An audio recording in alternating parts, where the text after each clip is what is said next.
किसानों की मेहनत कभी कम नहीं होती, लेकिन कभी कभी प्रकृति भी चुनौतियां दे जाती है। सूखा, बाढ़, ओलावृष्टि, ये सब किसानों की जिंदगी को अस्त व्यस्त कर देते हैं। लेकिन क्या होगा आपको इस मुश्किल समय में एक सहारा मिल जाए? प्रधानमंत्री फसल बीमा योजना वही सहारा है जो आपकी फसल का बीमा है, आपकी मेहनत का बीमा है। नमस्कार, मैं अंजू सिंह और आप देख रहे हैं यूनिक फार्मिंग। इससे पहले यदि अभी तक आपने अपने YouTube चैनल यूनिक फार्मिंग को सब्सक्राइब नहीं किया है तो अभी सब्सक्राइब करें, साथ ही बेल आइकन भी दबाएं ताकि आगे आने वाली वीडियोस की नोटिफिकेशन आपको मिलती रहे। कल्पना कीजिए, आपने महीनों मेहनत की, खेतों में खून पसीना बहाया और अचानक तूफान ने आपकी पूरी फसल बर्बाद कर दी। आपका दिल टूट जाता है, आपकी सारी मेहनत बेकार हो जाती है।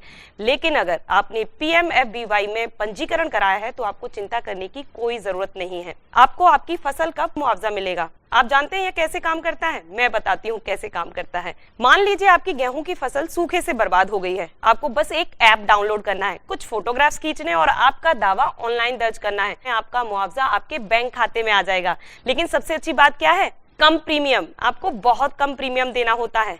तेजी से दावा निपटान, आपका दावा जल्दी से निपटाया जाता है। सरकार का सहयोग, सरकार इस योजना में आपकी पूरी मदद करती है। हाँ, एक बात आपको याद जरूर रखनी है, यह कोई मनी बैक पॉलिसी या इन्वेस्टमेंट पॉलिसी नहीं है जो आपके निवेश पर रिटर्न देता है, बल्कि इसका मुख्य उद्देश्य किसानों को फसलों में हुए नुकसान की भरपाई करना है, जो अचानक हुए नुकसान से आपको बचा सकती है।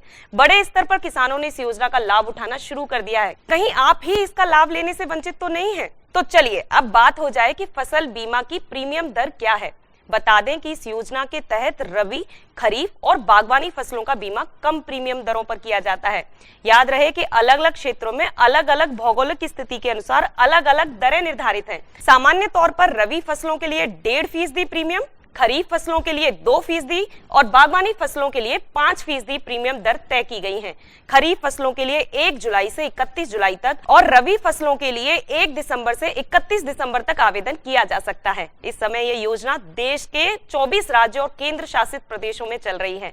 आपको यकीन नहीं होगा कि यह दुनिया की सबसे बड़ी फसल बीमा योजना है। तो देर किस बात की, जल्दी ही सभी किसान भाई इस योजना में पंजीकरण कराएं। अब आपको बताते हैं कि आवेदन करना कैसे है और किन किन जरूरी दस्तावेजों की जरूरत होती है। जिन किसानों के पास KCC है उन्हें बीमा के लिए अलग से आवेदन नहीं करना पड़ता। उनकी जानकारी बैंक अपने आप अपडेट कर लेता है। उन्हें बस अपनी फसल की जानकारी अपडेट करनी होती है। जिन किसानों के पास डिजिटल किसान ID नहीं है या जो किराए पर जमीन लेकर खेती करते हैं, वे PMFBY.gov.in पर जाकर या कॉमन सर्विस सेंटर या AIDE ऐप के जरिए ऑनलाइन आवेदन कर सकते हैं। आवेदन करते समय आपके पास आधार कार्ड, जमीन के कागज, बैंक पासबुक और मोबाइल नंबर OTP होने के लिए जरूरी है। ध्यान रहे, बीमा कराने के लिए कोई अतिरिक्त शुल्क नहीं देना होता है। अब बात आती है कि जब फसल खराब हो जाती है तो कब और किसे इसकी सूचना देना जरूरी है ताकि समय पर हमें मुआवजा मिल सके। अगर फसल को नुकसान होता है तो किसान को 72 घंटे के अंदर बीमा कंपनी, संबंधित बैंक, कृषि विभाग या जिला अधिकारी को सूचना देनी होती है। सूचना कृषि राहत हेल्पलाइन नंबर 14447 पर भी कॉल करके दी जा सकती है। अब किसान व्हाट्सएप चैटबॉट पर भी हाई भेजकर अपनी बीमा पॉलिसी के दस्तावेज तुरंत डाउनलोड कर सकते हैं।